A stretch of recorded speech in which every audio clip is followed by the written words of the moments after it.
Pai do Senhor, meus irmãos, sejam bem-vindos ao nosso devocional. Hoje é dia 27 de fevereiro, quinta-feira. Estamos lendo aqui Isaías 44, verso 6. Assim diz Jeová, o Senhor, o Rei de Israel, e seu Redentor, o Eterno dos Exércitos. Eu sou o primeiro e eu sou o último. Além de mim, não há Deus. Eu recordo com os irmãos que era também da função dos profetas do Antigo Testamento ensinarem sobre Deus. E um povo que tinha desaprendido, né, a respeito da divindade, a respeito da pessoa de Deus. Isaías é esse erudito, esse profeta, que, aliás, escreve muito bem, escreve lindamente, mas ele está preocupado também em ensinar sobre as prerrogativas de Deus, sobre as características de Deus, sobre, portanto, a eternidade, que Deus é eterno, que Deus é imutável, e por aí vai. Então, Isaías, como dizemos, na sua pena, né, nos seus escritos, está preocupado em ensinar ou reensinar Israel sobre estas questões. E aqui está esse texto lindo, que é uma alusão a respeito de Deus. Quando Deus diz, eu sou o primeiro, eu sou o último, além de mim não há Deus. É interessante que lá no Apocalipse, na revelação de Jesus Cristo, palavras semelhantes foram escritas a respeito de Jesus, né? Não é primeiro e o último, mas é o alfa e o ômega. Você recorda disso? Então, pelo menos tem 3 lugares ali no Apocalipse que ele repete: eu sou o último e o primeiro, o alfa e o ômega. Portanto, é um acréscimo. Alfa e o ômega. Osmar, mas o que é isso? São letras do alfabeto hebraico. A primeira letra e a última letra. E Deus está dizendo que ele é o primeiro e é o último. Jesus também está dizendo que ele é o primeiro e o último. O que eu gosto de pensar é que eu e você, humildemente, onde é que nós nos encaixamos? Nós estamos no meio das letras. A gente não é o primeiro e a gente não é o último, né? A gente está no meio. Quando pensamos na eternidade de Deus, a gente não estava no princípio com ele. Jesus, sim, né? Jesus, agente da criação, estava, porque tudo foi criado por ele, para ele, por meio dele. Nós não. Nós somos criaturas. Fomos criados no recorte mesmo do tempo, da história, do espaço, né? Estamos aqui, a maioria de nós, no Brasil, nesse período histórico. Então nós estamos no meio. O que veio antes? Muita coisa. E muitas coisas, é no plural mesmo. Muitas. Sobremaneira. Tem muita história, muitas civilizações, muito aprendizados, muitas conquistas, muitas guerras, muito tudo, muitas descobertas, muitas ciências. E aí a gente tem história, né? Primeiro os cientistas, primeiro isso, primeiro aquilo, o primeiro homem a fazer tal coisa, a primeira mulher a fazer tal coisa, a primeira guerra, a primeira isso, o primeiro homicídio, está tudo no meio, percebe? Mas o primeiro ninguém ocupa, né? A gente ocupa, a alguns, não todos, ocupam no meio do caminho, portanto, entre o alfa e o ômega, ocupam um espaço, talvez, de ter sido o primeiro a fazer tal coisa. E aí ele tem essa marca histórica, mas ninguém pode dizer que é o último e o primeiro. Isso é uma característica de Deus. Nós estamos no meio disso. Mas, Osmar, no que isso é útil? É útil a gente pensar, primeiro, sobre a eternidade de Deus, que era a preocupação lá de Isaías. Deus é eterno, né? Então, alguma coisa surpreende Deus, né? Lá no contexto de Isaías, Deus faz perguntas incríveis, né? Eu elegi um povo, eu anuncio essas coisas a esse povo. Ou seja, é o domínio total, né? Domínio total da história, de como Deus chamou Israel e anunciou coisas futuras. Aliás, na palavra de Deus está cheio de profecias relacionadas a Israel que Deus já anunciou. O final da história de Israel a gente já conhece.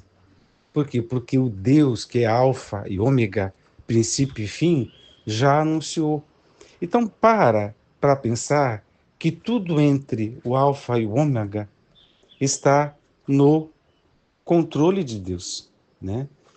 E as coisas que acontecerem, ele sempre vai ter a primeira palavra e a última palavra. Ele vai ser sempre antes de nós e sempre depois de nós. Ele sempre vai ter esse lugar. Deus, Cristo Jesus, o Espírito Santo, a Trindade vai ter este lugar. Para eu encerrar, já que estamos assim, quero recordar as palavras de Pedro, que eu já falei aqui algumas vezes. Quando ele diz que pela palavra do seu poder o mundo foi criado, né? Lembra as expressões de Gênesis? Haja luz, haja separação e tal.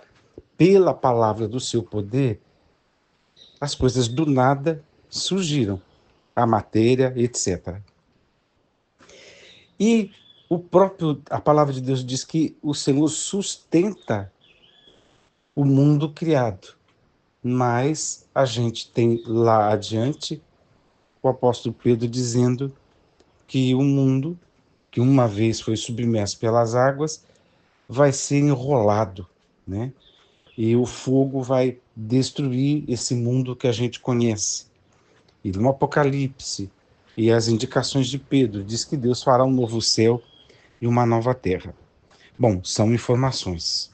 Agora, qual é a pergunta do apóstolo Pedro quando ele fala destas coisas? Ele diz assim: como é que importa que a gente viva se a gente está entre o alfa e o ômega? Ele não usou essas expressões, eu que estou aqui aplicando. Como é que a gente vai viver sabendo que o poder de Deus é anterior, que criou todas as coisas, mas é posterior, que vai desfazer as coisas lá no final? Como é que a gente vive? Como é que a gente se organiza? Que tipo de adoração prestamos a Deus, né? A gente precisa ter essa consciência da imutabilidade de Deus, da eternidade de Deus, destas coisas assim, aparentemente só conceituais, é para a gente não ficar sem ânimo, sem esperança, perder a confiança em Deus. Não, não tem nada que aconteça entre o alfa e o ômega que Deus não tenha total controle. Porque não existia, ele criou, ele sustenta e ele vai dar fim. Ué, em sendo assim, o que fica fora dessa sentença? Nada. Então, é para a gente confiar em Deus. Não estou dizendo que a gente vai fazer barganha, que a gente barganhas com Deus, que a gente vai achar que a gente vai passar sem nenhuma luta, sem nenhuma dificuldade. Não é disso que eu estou falando.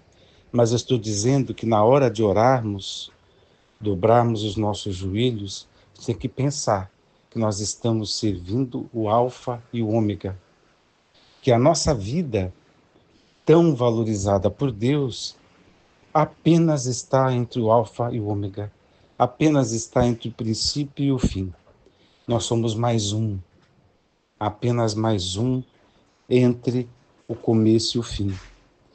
Isso deve ser algo para a gente pensar e nos levar à humildade e nos levar a uma consciência da grandeza de Deus, da eternidade de Deus, mas do poder de Deus, da imutabilidade de Deus. E ao orarmos e ao adorarmos na igreja, vamos pensar nestas coisas. Quando nos curvarmos diante de Deus e prestarmos o serviço do culto, pensarmos nestas coisas.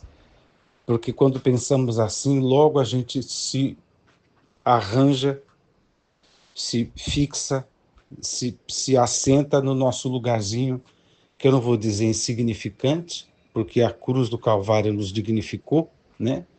Mas um lugar que deve ser humilde, porque Jesus é tudo em todos. Ele é o começo e o fim. Ele é o princípio e o fim. Ele é o alfa e o ômega. Deus te abençoe a pensar nestas coisas. Quem é você? Você é uma letrinha. Humildemente, como dizia João Batista, você é uma voz, né? Você é alguém quem Deus ama, mas nunca vamos ocupar um outro lugar. Nem nós, nem ninguém, viu, gente? Não pense que os poderosos deste mundo apitam muito. Não. Todos vão partir. E Deus continua sendo o princípio e o fim. Deus te abençoe. Vamos orar. Pai eterno, graças te damos por tua palavra, porque precisamos pensar em ti e te exaltar, te glorificar nos lugares de glória, de honra que o Senhor ocupa. O Senhor é o princípio e o fim, o alfa e o ômega. E nós, Senhor, nos rendemos a ti para entender que tudo está em tuas mãos, que o Senhor opera tudo em todos, que o Senhor é maior que todas as coisas e que o Senhor é digno de todo louvor. Assim oramos com gratidão, no nome de Jesus.